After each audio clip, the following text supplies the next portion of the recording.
খাৰ চাটনি এটা লৈ আহিছোঁ। যোনে যোনে মূলা খাই বেয়া পায় এনেকৈ খাবচোন। ময়ে বেয়া পাওঁ আচলতে এনেকৈ মূলা খাবলৈ। বেছি বস্তুও নালাগে আপোনাৰ, অলপ বস্তুতেই ধুনীয়া এখন চাটনি হৈ যায় গৰম গৰম ভাতৰ লগত খাবৰ কাৰণে। মূলা মই ৰুকি লৈছোঁ, বিলাহী এটা কাটি লৈছোঁ, নহৰু, জলকীয়া আৰু নিমখ, এইকেইটা বস্তুৱেই হৈ যাব। মাটিৰ তাৱা এখন আছে মোৰ তাতে, সেইখনত বনালে মানে মাটিৰ সোৱাদটো আহে যে বৰ ধুনীয়া হয় খাবলৈ।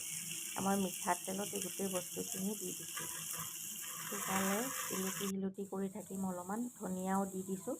তাৰপাছত মই পূৰা এইখিনি বস্তু টাৱাখনতে সানি দিম আৰু সানি পেলাই একদম মানে মিহি কৰি পেলাম। মিহি কৰি এনেকুৱা হ'লে আৰু আপুনি ভাতৰ লগত গৰম গৰম ভাতৰ লগত খালে মানে এইটো মূলা খোৱাৰ নিচিনাও নালাগে। মূলাৰ টেষ্টটো অলপ কেঁহা তিতাৰ নিচিনা টেষ্ট যে থাকে, সেইটো মই বৰ বেয়া পাওঁ।